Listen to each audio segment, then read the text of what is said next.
AHU। ऐसे तो यार बताते जाओ और पीछे का भूलते जाओ।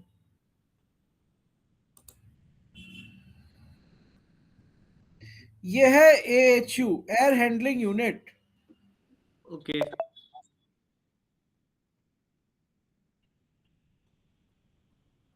यहां से फ्रेश एयर आ रही है, फ्रेश एयर बाहर से आ रही है, जी सर। फिल्टर हो रही है, फिल्टर जी। हो रही है। जी। और ये है कूलिंग कॉइल। ये जी है जी सर। Cooling coil. जी सर। तो कूल होकर के ये मोटर लगा, यहाँ सप्लाई एयर होकर के रूम में जा रही है। जी सर। अब कूलिंग कॉइल, ये कॉइल्स हैं, तो इसका कनेक्शन किससे है?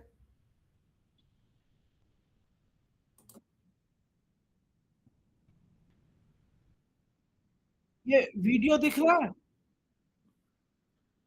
दिख रहा है सर, दिख रहा है।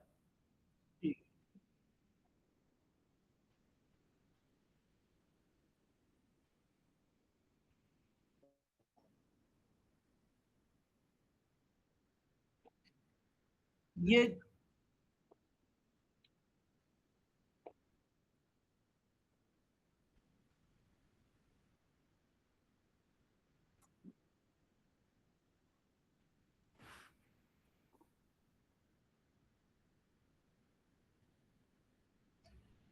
ये HU है।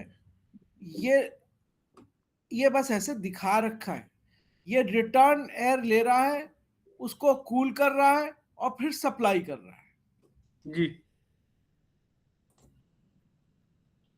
इसमें क्या कर रहा है?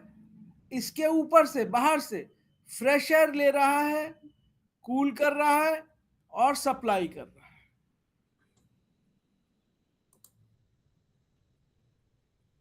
तो ये है वो एज।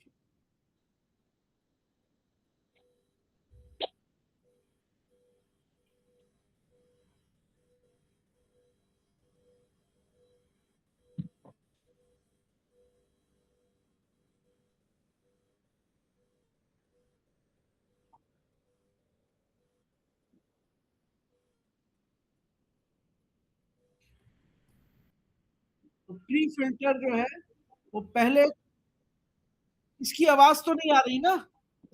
नहीं नहीं सर, आपकी आवाज आ रही है, वीडियो की आवाज नहीं आ रही सर। हाँ, वरना क्लैश हो जाएगा। तो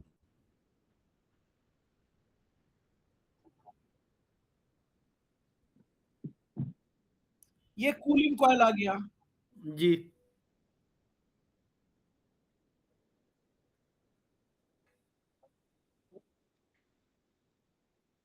अब ये कूलिंग कॉइल में एक छोटा सा 4 इंच का पाइप निकला रहता है जी। यहां से, और 4 इंच का पाइप यहां से निकला रहता है। जी। एक तरफ से तो चिल्ड वाटर सप्लाई आता है इसके अंदर, जी। और जब चिल्ड वाटर सप्लाई आता है तो जो एयर आती है, चाहे वो फ्रेश एयर हो, चाहे वो ऊपर और से रिटर्न ही। रिटर्न एयर हो, फिल्टर होकर के इस कॉइल के ऊपर से होके जाती है, जी सर। तो एयर ठंडी हो जाती है। जी। तो चिल्ड वाटर सप्लाई जब आता है तो 44 डिग्री फ़ारेनहाइट, अगर सेंटीग्रेड में बोलेंगे तो 5 to 7 डिग्री सेंटीग्रेड होता है। और क्योंकि वो ये वाटर जो है एयर का हीट ले लेता है, तो वाटर का टेम्परेचर बढ़ जाता है, जी। वो वापस फिर जाता है चिलर में। तो जी। इस छोटा सा जो पाइप निकला होता है, उससे फिर पाइप जोड़ा जाता है, पाइप जोड़ा जाता है। एक पाइप चिलर से यहाँ आएगा, चिल्ड वाटर सप्लाई, जी। एक चिलर में जाएगा। जी। ये है हीटिंग कॉइल। जी। मतलब सर्दियों में सब कुछ बंद हो जाता है, ये कोई चिलर नहीं चलेगा, कुछ नहीं, सब बंद है। फ्रेश एयर आई, रिटर्न एयर आई, फिल्टर हुई, हीटिंग कॉइल के ऊपर से एयर होके गुजरेगी, तो तो जो ठंडी हवा है उसका टेम्परेचर बढ़ जाएगा, गर्म जी। बन जी। जाएगी, वार्म एयर जी। हो जाएगी। तो हीटिंग प्रोवाइड हो जाएगी। तो एचवीएसी में हीटिंग, वेंटिलेशन, एयर कंडीशनिंग होता है। तो चिलर सब बंद रहेगा सर्दियों में। हीटिंग कॉइल से हवा गर्म होकर के फिर सप्लाई हो जाएगी। जी।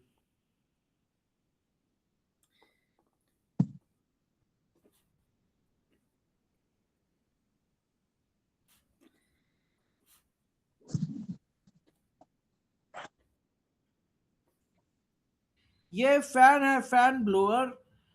अगर ये हीट लोड कैलकुलेशन से पता लगा कि भाई एक फ्लोर में या एक एरिया में 10 टन की जरूरत है, मतलब 4000 सीएफएम है, और एक एचयू 10 टन का लगा दिया जाए तो उस एरिया को कवर कर लेगा। तो 4000 सीएफएम के लिए उतने हॉर्स पावर का फैन मोटर, उतने हॉर्स पावर की होनी चाहिए। जी वो सर। कैलकुलेशन बाद में होगा, जिसको कहेंगे horse power of fan blower. तो हीट लोड से पता लगेगा कितना सीएफएम है, और उतना सीएफएम प्रोवाइड करने के लिए कितने हॉर्स पावर का की मोटर लगाई जाएगी, वो अलग बात हो गई। लेकिन ये वो दिखा रहा है, ये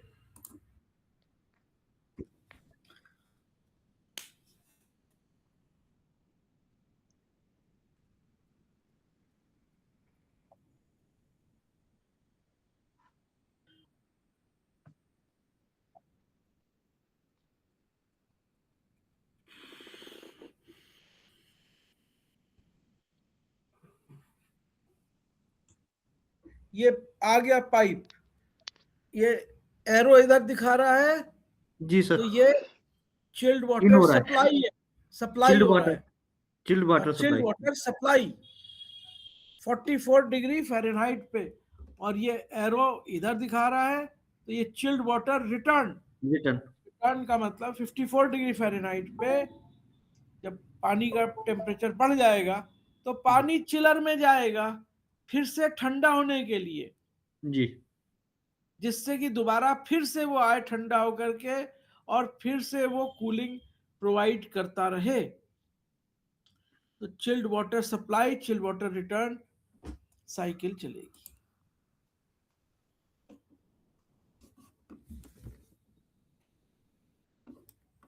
एक सेकेंड, एक सेकेंड।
हाँ भाई।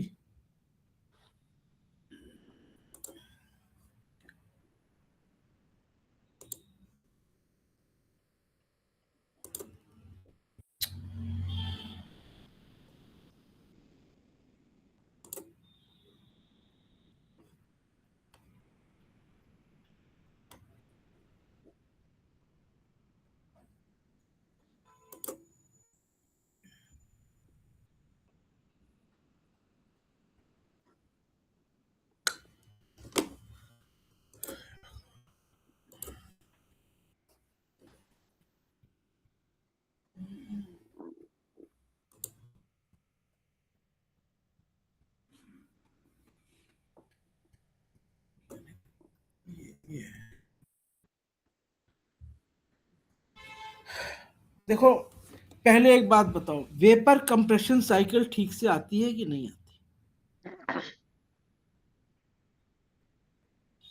आवाज आ रही है? हाँ सर।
देखो भाई,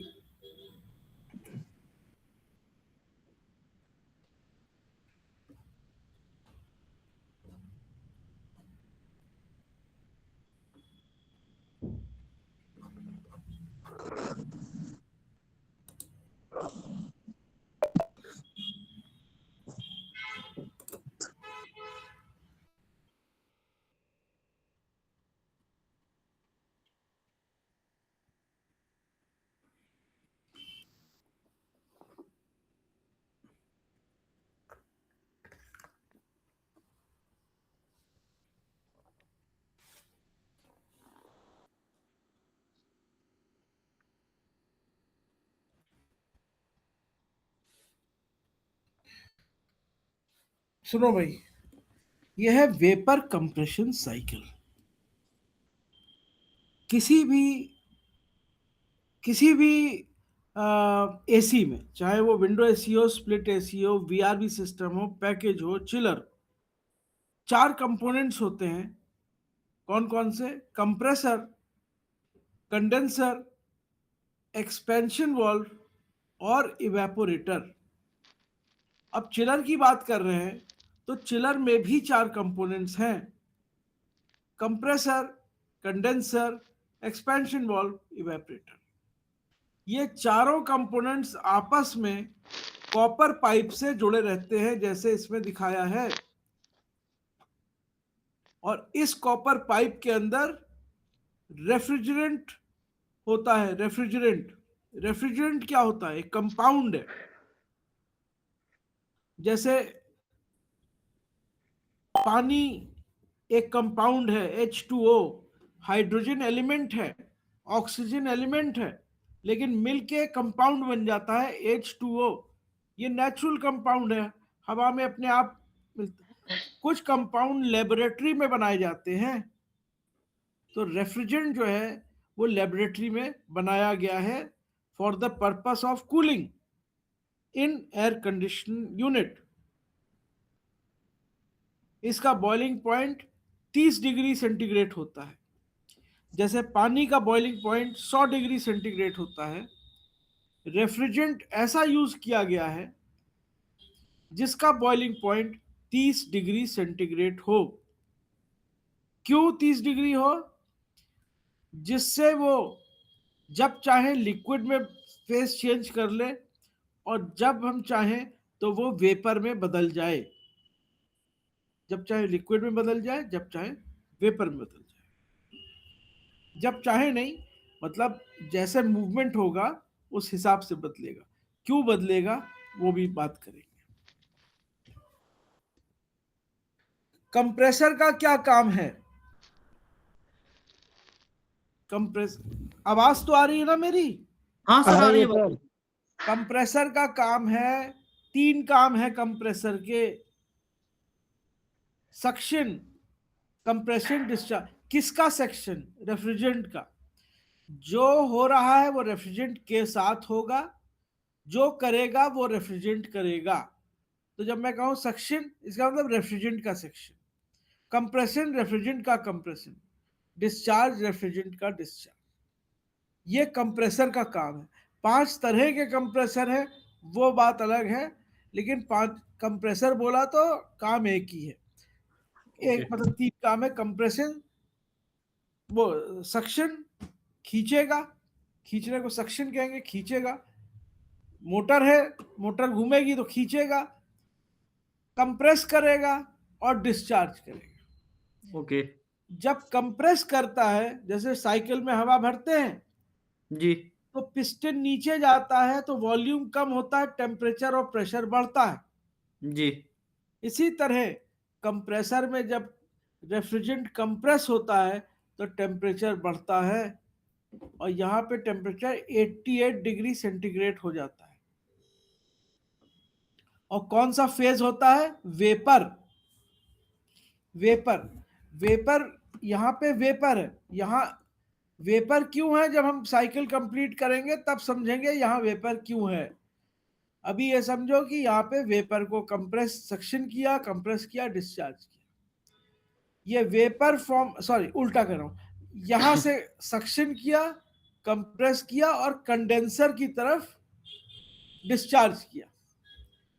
कंडेंसर में गया वेपर फॉर्म में, कंडेंसर के अंदर जब गया तो वेपर फॉर्म में गया रेफ्रिजरेंट, ओके। लेकिन जब निकला तो लिक्विड में निकला। क्यों? क्योंकि कंडेंसर में फैन लगा है और ये जिगजैग पाइप है, तो ज्यादा टाइम मिल रहा है इसको मूव करने में, और फैन लगा है तो इससे क्या होगा? कूलिंग होगी, हीट रिजेक्ट होगी, हीट रिजेक्ट। रिजेक्ट। और जब भी हीट रिजेक्ट होती है तो फेस चेंज होता है वेपर से लिक्विड में। ये फर्स्ट लॉ ऑफ रेफ्रिजरेशन है। जब हीट रिजेक्ट होती है तो फेस चेंज होता है वेपर से लिक्विड में। तो जब कंडेंसर से बाहर निकलेगा, रेफ्रि बाहर का मतलब अंदर ही रहेगा, लेकिन कंडेंसर के थ्रू जब यहाँ पे पहुंचेगा तो यहाँ लिक्विड हो चुका होगा, रेफ्रिजरेंट यहाँ पे लिक्विड हो लिक्विड। चुका। हाँ, लिक्विड फॉर्म में ये एक्सपेंशन वाल्व में जाएगा। TXV मतलब thermostatic expansion valve, TXV, thermostatic. जैसा नाम वैसा काम। एक्सपेंशन वाल्व, एक्सपैंड, वॉल्यूम बढ़ा, वॉल्यूम बढ़ेगा तो टेम्परेचर क्या होगा? घटेगा, प्रेशर घटेगा। तो एकदम से वॉल्यूम बढ़ेगा, यहां तो मोटा पाइप दिखाया है तो मोटा पाइप नहीं होगा, पतला पाइप होगा। एकदम से वॉल्यूम बढ़ेगा तो एकदम से टेम्परेचर घटेगा और घट के करीब 5 डिग्री सेंटीग्रेड पे टेम्परेचर हो जाएगा। तो मैन्युफैक्चरिंग ऐसी करी जाती है कि नंबर ऑफ कॉइल्स कितने होंगे, इस कॉइल का साइज क्या होगा, इसके रोज क्या होंगे, डेप्थ क्या होगी, हाइट क्या होगा, कॉइल्स का कितना मूव करा जाएगा, जिससे कि ये 5 डिग्री हो जाए यहाँ पे। तो ये मैन्युफैक्चरिंग के स्कोप में आ गया, कि डिजाइनिंग और इंस्टॉलेशन के स्कोप में नहीं है, जस्ट अवेयरनेस से बोल रहा हूं। Okay sir. हाँ, जब एक्सपेंशन वाल्व से निकलेगा तो टेम्परेचर 5 डिग्री सेंटीग्रेड के आसपास होगा। एचवीएसी में कुछ भी फिक्स नहीं होता, 5 डिग्री के आसपास होगा। किसका टेम्परेचर? रेफ्रिजरेंट का, रेफ्रिजरेंट का। जो कि पाइप के अंदर है। हो सकता है लेकिन रेफ्रिजरेंट का टेम्परेचर नहीं होगा, ये कॉइल का टेम्परेचर होगा। रेफ्रिजरेंट का 5 से भी कम होगा, 3 डिग्री होगा, चाहे इसके ओके। अंदर जो मूव कर रहा है 3 डिग्री होगा। जैसे कोको कोला अंदर से ज्यादा ठंडी है, तो बोतल भी ठंडी है, लेकिन बोतल से ज्यादा कोक ठंडी रहेगी अंदर। तो अंदर जो है, ये इसका टेम्परेचर कॉइल का करीब 5 डिग्री होगा। अब ये ओके कहाँ सर। जाएगा? इवेपोरेटर कॉइल में। ओके इवेपोरेटर कॉइल में। तो इवेपोरेटर में किस फॉर्म में जाएगा? लिक्विड फॉर्म में। लिक्विड की फॉर्म में सर। हाँ, अब इवेपोरेटर विंडो एसी में फ्रंट पे होता है ना, विंडो एसी। जी जी जी जी। तो अब विंडो एसी में तो रिटर्न एयर सीधे सीधे टकराई, रिटर्न एयर सीधे इवेपोरेटर कॉइल से, इसमें जो फिन्स लगे हैं उससे टकराई, जी तो वो रिटर्न एयर ठंडी हो गई, क्योंकि इसके पीछे फैन लगा हुआ है। इसके पीछे फैन लगा है, ये जो फैन लगा है, जी सर। इसने सक्शन किया, एयर को खींचा, रिटर्न एयर को खींचा, तो वो एयर ठंडी हो गई। और एयर का टेम्परेचर करीब करीब 30 डिग्री होता है, तब वो खींचती है एयर को। जी रेफ्रिजरेंट सर। का बॉइलिंग पॉइंट भी 30 डिग्री है। जैसे पानी का बॉइलिंग पॉइंट 100 होता है, रेफ्रिजरेंट ऐसा रेफ्रिजरेंट यूज करते हैं जिसका बॉइलिंग पॉइंट 30 डिग्री के आसपास हो। जी तो एयर तो ठंडी हो गई, और एयर ने रेफ्रिजरेंट का टेम्परेचर बढ़ा दिया, क्योंकि रेफ्रिजरेंट ने हीट को, कंडेंसर में क्या हुआ था, हीट रिजेक्ट हुई थी, तो वेपर से लिक्विड में बदला था। जी जी सर। इवेपोरेटर में हीट एब्जॉर्ब करेगा, जी जी सर। एब्जॉर्ब करेगा, तो लिक्विड से वेपर में। वेपर में बदल जाएगा। जी जैसे पानी गर्म हो रहा है, तो पानी हीट को एब्जॉर्ब कर रहा है ना, जी सर। तो जब पानी हीट को एब्जॉर्ब कर रहा है, तो 100 डिग्री पे वो लिक्विड से वेपर में बदल जाता है। जी रेफ्रिजरेंट 30 डिग्री पर ही अपना फेस चेंज कर देगा। तो जब कंप्रेसर के पास जाएगा तो वेपर फॉर्म में जाएगा, लिक्विड को तो कंप्रेस ही नहीं कर सकते, तो वो वेपर फॉर्म में जाएगा, सक्शन होगा, कंप्रेशन होगा, डिस्चार्ज होगा तो टेम्परेचर ज्यादा होगा, वेपर फॉर्म में होगा। और यहाँ पे कंडेंसर में हीट रिजेक्ट होगी, तो वेपर से लिक्विड में बदलेगा, लिक्विड से एक्सपेंशन वाल्व में एकदम से वॉल्यूम बढ़ेगा, टेम्परेचर घटेगा, लिक्विड फॉर्म में जाएगा और हीट को एब्जॉर्ब करेगा, रूम की हीट को, और अपना फेज रेफ्रिजरेंट चेंज करेगा, और यहां से फिर से वेपर फॉर्म में आ जाएगा। ये वेपर कंप्रेशन साइकिल है। तो इसमें ये विंडो एसी है, इसमें ये डायरेक्ट रेफ्रिजरेशन सिस्टम है, डायरेक्टली कूल कर रहा है, डायरेक्ट एयर आ रही है। चिलर सिस्टम में डायरेक्टली नहीं आता, वाटर आता है। अब वाटर आएगा तो कहाँ आएगा? यहाँ पे एक ड्रम बना रहता है, ड्रम, ठीक है, यहाँ पे ड्रम बना रहता है, जी सर। उसको हम शेल कहते हैं, शेल। और इसको हम क्या, पाइप को हम कहते हैं ट्यूब। तो चिलर में कहते हैं shell and tube type evaporator, shell and tube type evaporator. तो जब पानी चिल्ड वाटर रिटर्न होता है तो वो इस कॉइल को छूता है। इवेपोरेटर कॉइल तो ठंडी होती है ना, तो पानी का टेम्परेचर कम हो जाता है और पानी वापस एचयू में चला जाता है और इवेपोरेटर का टेम्परेचर बढ़ जाता है। रेफ्रिजरेंट जो इवेपोरेटर में उसका टेम्परेचर बढ़ जाता है। यहाँ एयर कूल्ड चिलर में shell and tube type evaporator होता है और कंडेंसर की हीट कैसे रिजेक्ट होती है? एयर कूल्ड चिलर में कंडेंसर की हीट कैसे रिजेक्ट होती है?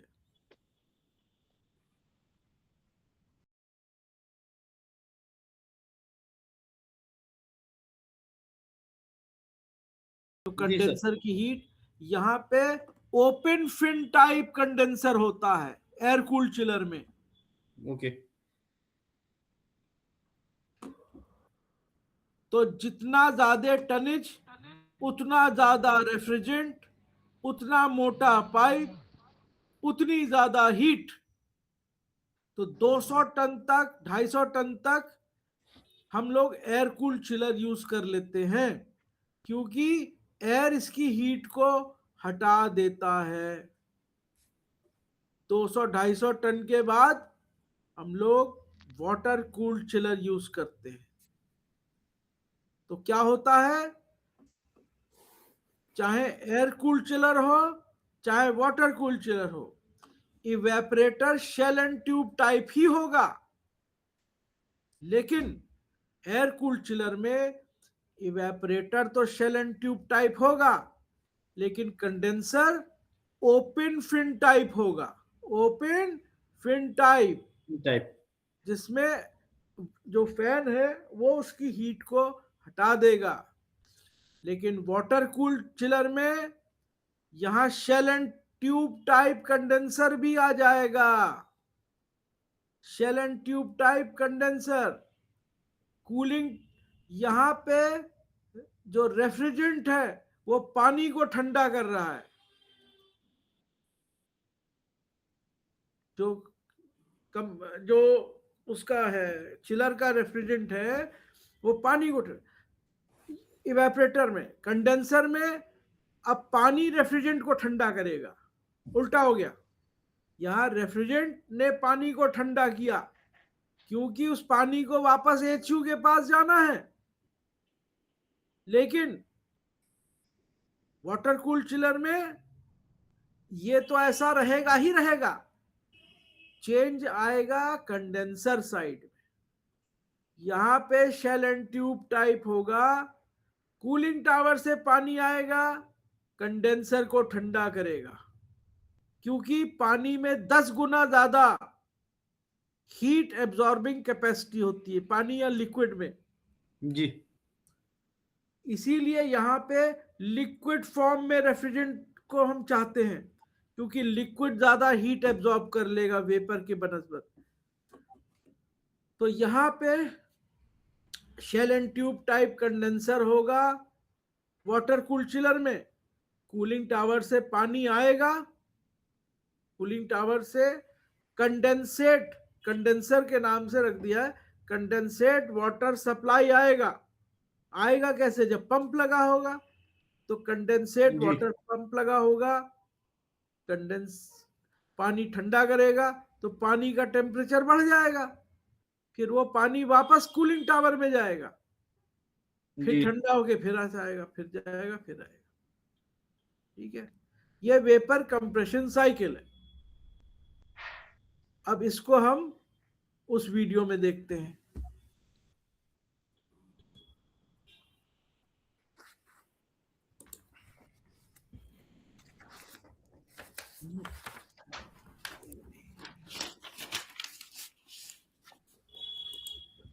कहाँ गया,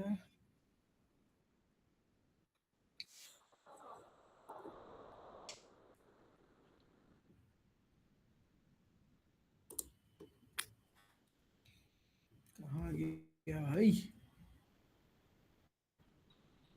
मेरा मेल कहाँ गया।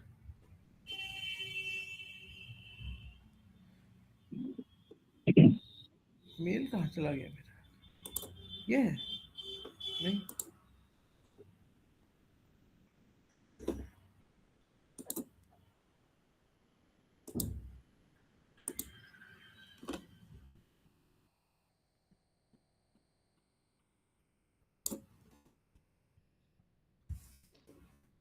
यही है क्या?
ये क्या?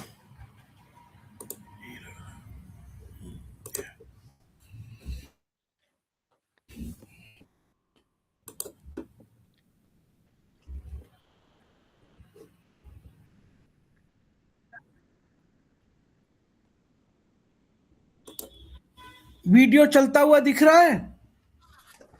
जी जी।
ये इवेपोरेटर है।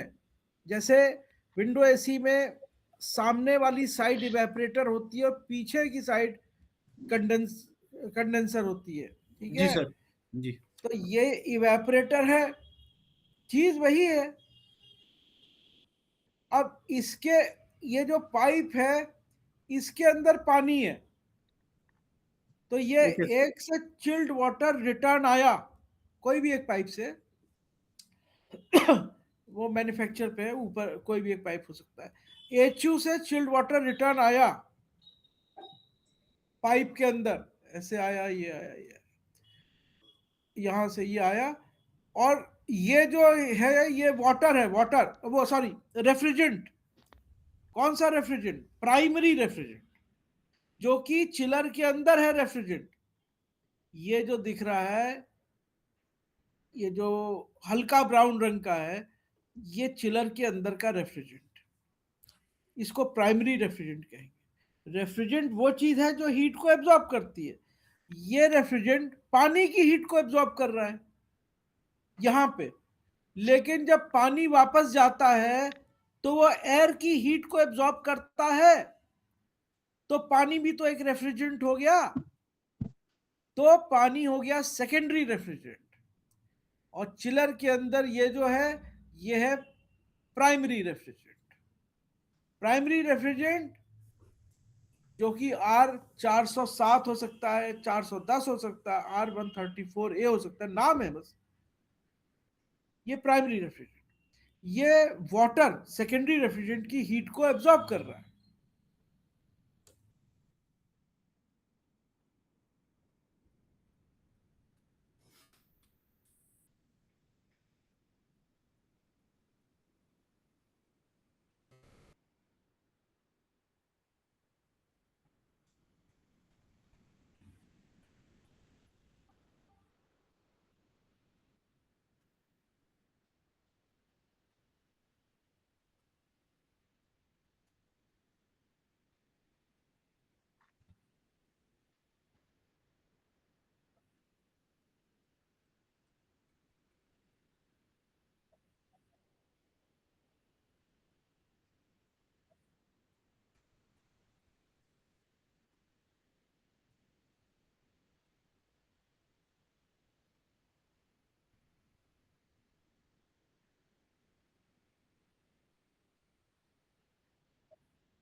रेफ्रिजरेंट गोइंग टू कंडेंसर, पहले कंप्रेसर में जाएगा, इवेपोरेटर से जाएगा कंप्रेसर में, और फिर कंप्रेसर से जाएगा कंडेंसर में। तो कंप्रेसर में तो कंप्रेस होगा ना, तो वेपर फॉर्म को ही तो कंप्रेस किया जा सकता है। कोई लिक्विड को कंप्रेस कर सकता है? नहीं कर सकता। No no sir, no sir. तो ये पानी की हीट से ये रेफ्रिजरेंट वेपर में बदल जाता है, और फिर ये वेपर जाता है कंप्रेसर के पास। कंप्रेसर में सक्शन होता है, कंप्रेशन होता है, और फिर डिस्चार्ज करता है कंडेंसर को। वही चीज है।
ये यहां से नोजल लगी होती है तो स्प्रे होता है। अब शावर के अंदर, शावर के नीचे नहाओ तो ठंडक लगेगी, या झरने के नीचे, क्योंकि वहां पे वाटर का सरफेस एरिया बढ़ जाता है, वाटर जी सर। स्प्रे हो जाता है। स्प्रे होता है तो हीट लिबरेट हो जाती है। इसी तरह एक्सपेंशन वाल्व के अंदर यहाँ नोजल की वजह से रेफ्रिजरेंट जो है वो स्प्रे होता है, और वॉल्यूम भी बढ़ता है एकदम से। तो जी ये, सर। तो इसका एक्सपेंशन वाल्व के बाद जब निकलता है रेफ्रिजरेंट, तो वो ठंडा हो जाता है 5 डिग्री, और फिर वो इवेपोरेटर कॉइल में जाता है जो जिसका टेम्परेचर कम होता है। तो जो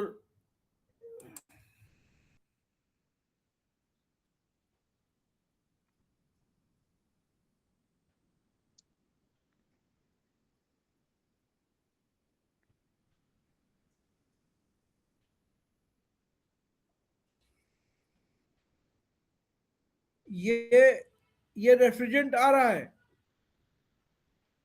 एक्सपेंशन वाल्व से इवेपोरेटर में आ गया, और जब पानी आया तो पानी को ठंडा कर दिया, तो रेफ्रिजरेंट, पानी ठंडा हो गया, रेफ्रिजरेंट का टेम्परेचर बढ़ गया, और इतना बढ़ा क्योंकि ये इसका बॉइलिंग पॉइंट 30 डिग्री के आसपास होता है, तो ये वेपर में बदल के कहा जाएगा कंप्रेसर के पास, और फिर कंप्रेसर से कंडेंसर के पास।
अब हम लोग देखेंगे कंप्रेसर के बारे में।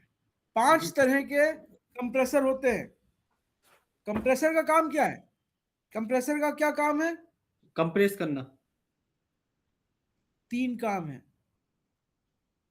Suction, compression, discharge. Okay okay sir, जी जी। तो मोटर चलेगी तो इवेपोरेटर से रेफ्रिजरेंट को सक्शन करेगा, कंप्रेस करेगा, और डिस्चार्ज करेगा कंडेंसर के पास।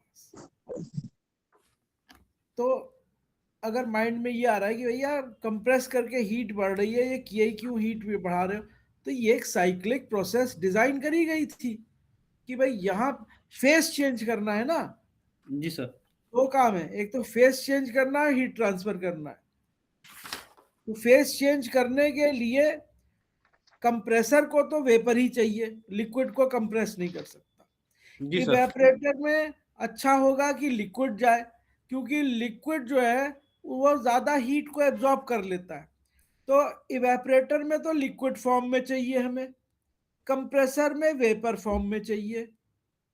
इसलिए कंप्रेसर में वेपर फॉर्म में चाहिए जिससे कंडेंस हो करके फिर वो लिक्विड हो जाए, तो ये साइकिल चलती रहे। तो ऐसा, और फिर एक ऐसा रेफ्रिजरेंट बनाया गया जिसका बॉइलिंग पॉइंट कम हो। अरे पानी रख देते अगर, तो वो तो बॉयल ही नहीं होता, अंदर कौन सा 100 डिग्री आ जाएगा। रिटर्न एयर 30 डिग्री आई तो रेफ्रिजरेंट बॉयल हो गया। अब हम बात कर रहे हैं कंप्रेसर 5 तरह के होते हैं, रोटरी, स्क्रॉल, सेंट्रीफ्यूगल, और रेसिप्रोकेटरी और स्क्रू। 5 तरह के कंप्रेसर होते हैं। जी सर। विंडो एसी में, स्प्लिट एसी में लगता है स्क्रॉल कंप्रेसर और रोटरी कंप्रेसर। ज्यादातर रोटरी होता है, स्क्रॉल भी लगता है। वीआरबी में लगता है स्क्रॉल, और किसी केस में स्क्रू कंप्रेसर भी लगा देते हैं, ज्यादातर स्क्रॉल लगता है वीआरबी में। चिलर में 3 तरह का कंप्रेसर लगा सकते हैं, स्क्रू कंप्रेसर, ज्यादा टनेज है तो रेसिप्रोकेटरी लगा सकते हैं, या सेंट्रीफ्यूगल लगा सकते हैं। सिंगल लाइन लिख लो। अच्छा, सिंगल लाइन लिखो। टाइप्स ऑफ कंप्रेसर एक जना लिख लो, बाकी को भेज देना, कुछ कर ले। ठीक है, टाइप्स ऑफ बताइए। कंप्रेसर, टाइप्स ऑफ कंप्रेसर में नंबर 1 रोटरी। रोटरी, हाँ, ROTA, rotary, ROTA, R Y, हाँ RY, हाँ rotary. Based on ball movement, based on ball wall movement. हाँ, बेस्ड ऑन मतलब क्या, जो उसका फंक्शन है, कंप्रेस करने का जो फंक्शन है वो बॉल के मूवमेंट पे बेस्ड होता है। अभी देखेंगे उसको। सेकंड है scroll compressor. Scroll, SCROLL, scroll compressor, compressor compressor. जी sir. Based on one fixed and one movable scroll. Based on one fixed and and one movable scroll. Number 3 screw scroll, compressor. Screw compressor screw compressor. based on helical, based on helical screws, two helical screws moving in based, on two helical, HELICAL, helical, नहीं, based on two helical screws screws moving in opposite direction. Moving opposite direction. उसके बाद centrifugal compressor. एक minute sir.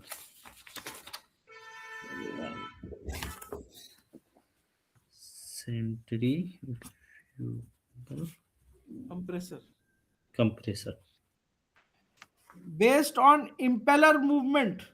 Based,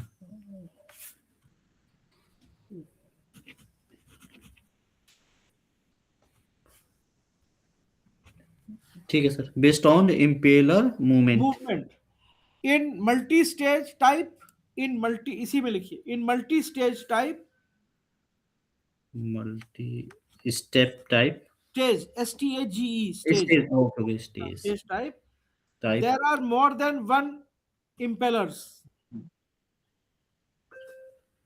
मोर More than one impeller. Impeller. हाँ। फिर last type वो है reciprocatory. देसी प्रोकेटरी, TORY, reciprocatory compressor. Come,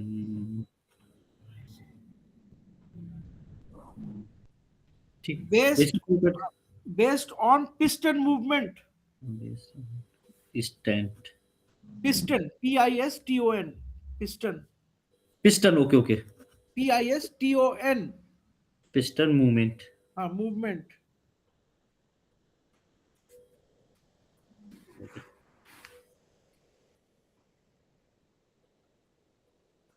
okay sir. Can be multi pistons. Can be piston, okay. अब हम देखते हैं इसमें अच्छा, कंप्रेसर, फिर लिखिए compressor casing. Casing, compressor casing, CASING, casing. Compressor casing. जी sir. Are of two types. और there are two types. There are two types. Number 1 Hermetic, HARMETIC, Hermetic. Hermetic.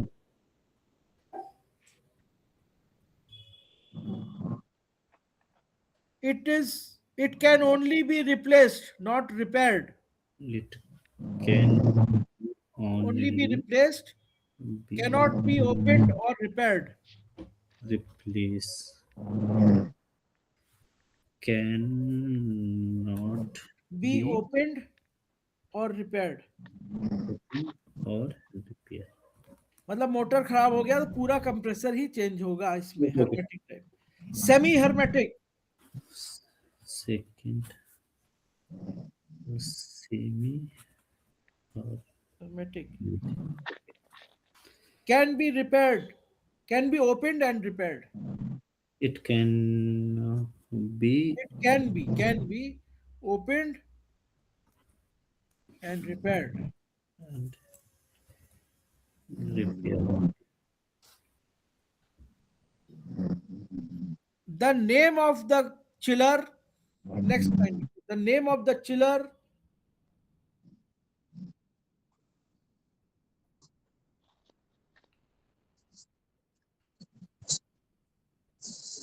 is by the name of the compressor. Name of chiller is by name of the compressor.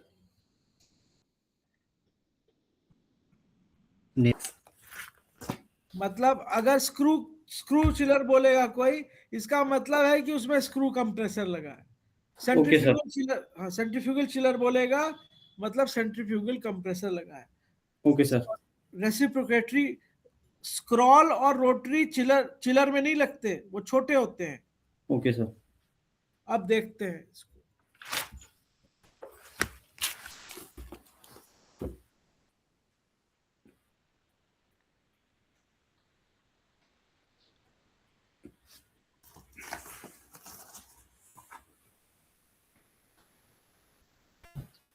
ये piston type है, ये Reciprocating.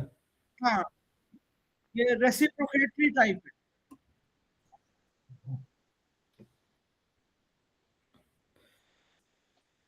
Sir, it is just like SI engine.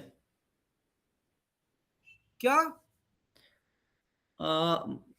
It just like as engine, piston engine. हाँ, piston है। इसमें क्या है कि यहां से ये Suck कर रहा है? ये इवेपोरेटर से आया, जी क्या आया, रेफ्रिजरेंट आया। जी सर। जब आया तो ये लिड लिड खुल गई, पिस्टन जी नीचे हो गया, जी सर। तो रेफ्रिजरेंट यहां पे भर जाएगा। जी सर। जी सर। अगले मूवमेंट में ये ऊपर हुआ तो सक्शन हुआ, कंप्रेसर कंप्रेशन कैसे हुआ, जब पिस्टन ऊपर हुआ ओके और सर। फिर डिस्चार्ज हुआ, किसको, कंडेंसर को। कंडेंसर को।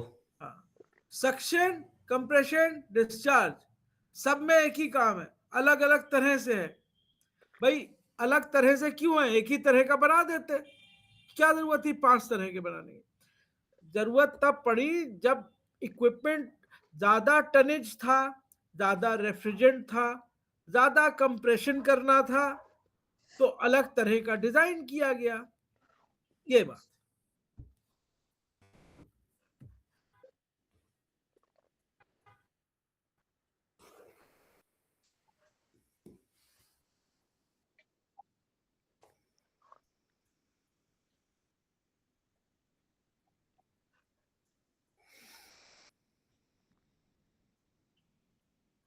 स्क्रॉल।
बस चिलर के बारे में इससे ज्यादा इतना ही नॉलेज सफिशिएंट होती है चिलर के बारे में।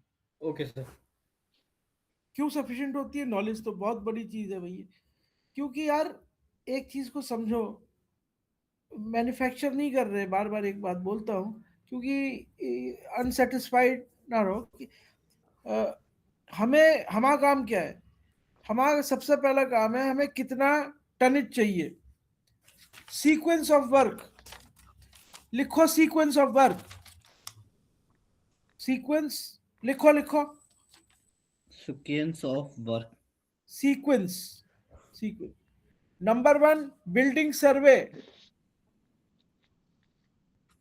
And getting data from client. ये पहला काम है। पहले डिजाइनिंग होगी, फिर इंस्टॉलेशन होगा। तो बिल्डिंग, सिविल की बिल्डिंग है, तो उधर से हमें डाटा चाहिए। पहले किस चीज का डाटा? हीट लोड कैलकुलेशन के लिए डाटा चाहिए। इलेक्ट्रिकल वाला अपना डाटा देगा, सिविल वाला अपना देगा। इस टाइप से हम डाटा लेंगे। उस डाटा को हम अपने डालेंगे उसमें हीट लोड कैलकुलेशन के लिए। उससे फिर हम हीट लोड कैलकुलेशन करेंगे। इट इज जस्ट लाइक कि नमक डाला, लेकिन नमक कैसे बन रहा है हमें नहीं मतलब है यार।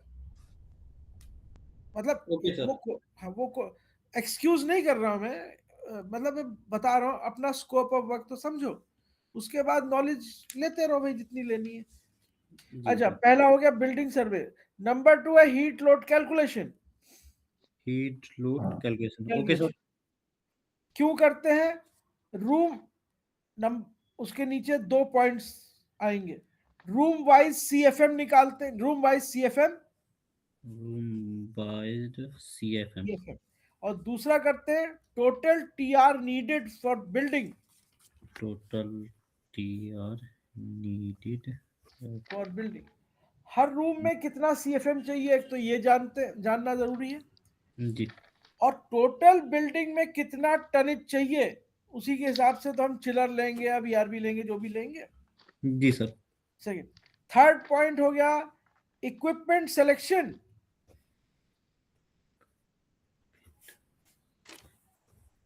कि अब हम चिलर चिलर एयर लेंगे। कूलर कौन लेंगे। कौन सा चिलर लेंगे? एयर कूल लेंगे कि वाटर कूल लेंगे? Right HU sir. लगाएंगे। एचयू लगाएंगे, कहाँ लगाएंगे?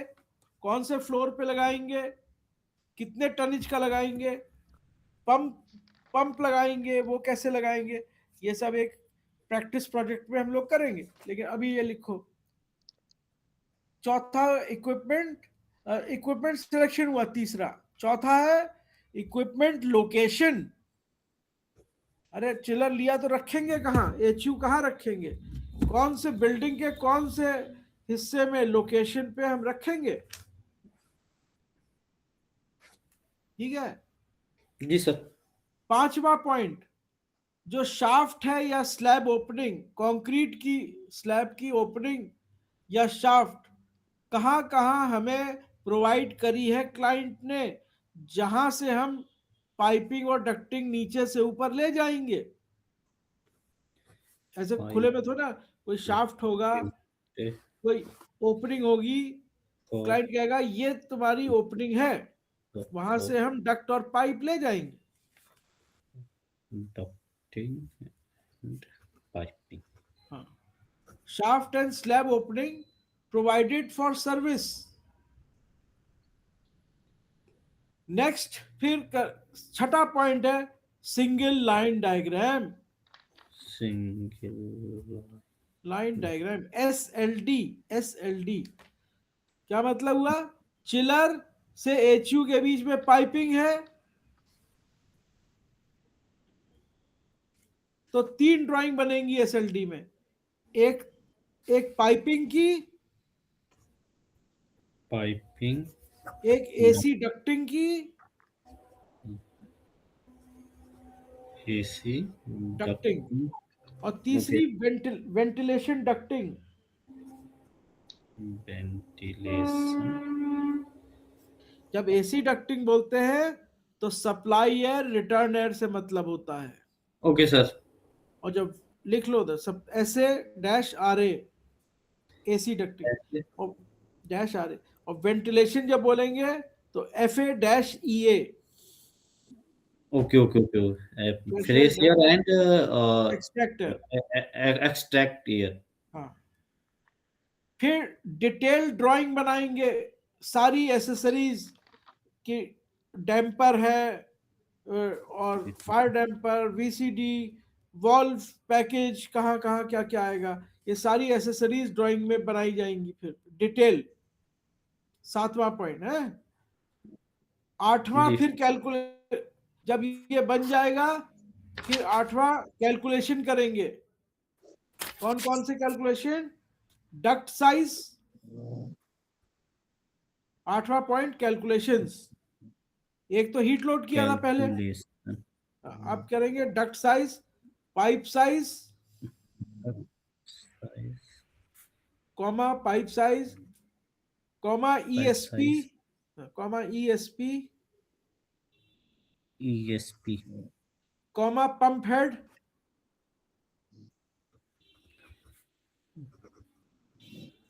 Pump heat comma ventilation, ventilation. Ventilation. 9वां पॉइंट, जब ये सब कैलकुलेशन करेंगे तो फिर final shop drawing for client approval, for consultant approval, consultant approval, final shop drawing, final shop drawing कहा जाता है उसे, दुकान नहीं, मतलब शॉप ड्राइंग मतलब सॉफ्ट शॉप, SHOP, दुकान, दुकान, लेकिन दुकान से मतलब नहीं है, इसको फॉर बोला जाता है। कंसल्टेंट। हाँ, कंसल्टेंट को जब हम ड्राइंग, अब ये सब ऊपर करके हमने अब फाइनल ड्राइंग बना ली, तो वो तो क्या, अब लिखो final shop drawing for consultants approval. Approval okay. भाई अप्रूव करेगा कंसल्टेंट की ये ड्राइंग ठीक बनी है, तब ना काम शुरू करेंगे। रिजेक्ट कर देगा तो फिर से बनाएंगे, या कमेंट कर देगा अच्छा अप्रूव तो कर दी लेकिन ये ठीक कर लो, तो भी ओके काम स्टार्ट हो सकता है। कंसल्टेंट 3 काम करेगा, या तो अप्रूव करेगा, या रिजेक्ट करेगा, या अप्रूव विद कमेंट करेगा। Okay sir. Approve with comment करेगा तो भी आप काम स्टार्ट कर सकते हो। तो सर हाँ, सर मेरा एक क्वेश्चन है, जैसे हम ऑटोमेशन में प्रोग्रामिंग बनाती हैं और ड्राइंग वगैरह बनाते हैं, उसमें सिमुलेट करते हैं कि अगर कोई प्रॉब्लम होगी तो हमें वहीं पे सॉफ्टवेयर के थ्रू मालूम चल जाएगा। सर इसमें भी ऐसा कुछ रहता है सर? मतलब कि कोई प्रॉब्लम ड्राइंग में? मेरा सिंपल क्वेश्चन है, जैसे हम ऑटोमेशन में ड्राइंग बनाते हैं, लैडर लैडर प्रोग्रामिंग ये सब हाँ, बनाते हैं, फिर लेटर कुछ होता है, हाँ हाँ। और उस प्रोग्राम को हम सिमुलेटर पर रन करके दिखाते दिखाते हैं। ठीक अगर कोई ठीक, प्रॉब्लम होगी तो हमें मालूम चल जाएगा कि हाँ जैसे जैसे हाँ हम। हाँ, उसमें होता है। इसमें ऐसा कुछ नहीं है, ओके सर ओके सर। इसमें कुछ नहीं है। इसमें ऑटो कैड पे आप बनाएंगे, जी पहले कैलकुलेशन कर देंगे, और उस हार्ड कॉपी पे पहले पेंसिल से कुछ करेंगे, लिखेंगे, ये करेंगे। फिर सॉफ्ट कॉपी में जो आर्किटेक्चर ड्राइंग मिलेगी आपको, जी और सिविल, दोनों मिक्स ड्राइंग होंगी। सिविल, जी सिविल में क्या आता है, राफ्ट, और क्या कहते हैं, अरे यही सब कॉलम बीम स्लैब, ये सब जी स्ट्रक्चर जो होता है। जी और स्ट्रक्चरल ड्राइंग। आर्किटेक्चर में इंटीरियर होता है, फॉल जी जी सीलिंग, टेबल यहाँ रखी है, इंटीरियर। उसके अंदर ही तो आपको अपनी सर्विस डालनी है ना? Right sir. हाँ, तो आप क्लाइंट से लेंगे सिविल प्लस आर की ड्राइंग, ओके और सर। और कुछ डाटा लेंगे हीट लोड के लिए, और जी कुछ और भी डाटा मिलेगा। वो डाटा जी सर। लेंगे क्या, वो DBR में मिल जाता है, डाटा बेस रिपोर्ट, जो कि मैं शेयर जी करूंगा आप लोगों के साथ। जी सर जी सर। तो उसमें मिल जाता है, उस डाटा के हिसाब से आप अपनी कैलकुलेशन करेंगे और ड्राइंग को डेवलप करेंगे। जी ठीक है ना? सर एक क्वेश्चन और है, जैसे हम रैबिट पे मैंने देखा था, मैंने वीडियो वगैरह देखा है, मुझे उसका डिटेल नॉलेज नहीं है, मुझे डिटेल का मुझे ज़ीरो नॉलेज है उसके बारे में। हाँ, तो हम हाँ, वहाँ पे एमईपी में 3D में ड्राइंग बनाते हैं। वो हाँ, उससे उससे ये अप्रूव नहीं होता है कि हमें उससे हेल्प नहीं मिलता है सर? नहीं कुछ नहीं। ओके, 3D की ड्राइंग सिर्फ क्लाइंट एंड के लिए होता है क्योंकि उसे कुछ नहीं आता। ओके सर, तो उसे कुछ नहीं आता तो वॉक थ्रू हो जाता है उसका एक तरह का। Okay sir. 3D से कोई काम नहीं होता। साइट पे सिर्फ ऑटो कैड 2D देख करके सुपरवाइजर, चार्ज हैंड और टेक्नीशियन ये सब जो है ऑटो कैड 2D समझते हैं। ओके, क्लाइंट एंड पे उसी चीज को वॉक थ्रू कराने के लिए 3D मैक्स या उससे वो करा लेते हैं, सॉलिड वर्क इस सब से। तो ये है। Okay sir. हाँ, ये डिजाइनिंग का एक फेज खत्म होता है यहाँ पे। जी सर। मतलब जो जो पॉइंट्स बताए हैं वहां खत्म होता है, ये तो कोर्स चल ही रहा है, वह हुँ। वहां खत्म होता है। अब आप वीआरवी जो मैंने दो भेजे हैं, अगर नहीं होंगे तो वो वीआरवी दोनों देखिएगा, जी सर। दोनों दोनों वीडियो। और फिर जी। मैं 2 घंटे भी मुश्किल से करा पाता हूँ भाई, 2 घंटे में मेरी हालत खराब हो जाती है। हाँ सर, टाइम तो हो ही हाँ, जाता है सर। हाँ, और मैं तो हो गया हूँ बुढ़ा। मैं हाँ, चाय भी नहीं दिया आज तो किसी ने मुझे। तो 2 घंटे में ज्यादा मैं नहीं करा सकता। तो कोई अभी वीआरवी देखिएगा। और कल हम वीआरवी डिस्कस करेंगे और कल हम हीट लोड डिस्कस करेंगे। एक्चुअली सर सॉरी मैं बोल रहा हूँ क्योंकि अभी आपको मैंने पहले भी बताया था, अभी क्या है कि मेरा जो मैं अपना बता रहा हूँ रिवाइज़ नहीं कर पा रहे हैं वो मेरा ही पॉइंट है, मैं टाइम निकालूँगा ऐसा नहीं है। कल कैसे भी करके मैं टाइम निकालूँगा। रीज़न क्या है कि आपको लगता होगा कि आप जैसे आज भी बोल रहे थे कि पढ़ा रहे हैं, रिवाइज़ नहीं हो रहा है। वो हमारा पॉइंट हमारी तरफ से फ़ॉल्ट है, वो क्यों फ़ॉल्ट है? वो इसलिए है कि मैं एक प्रोजेक्ट में इन्वॉल्व हूँ सर।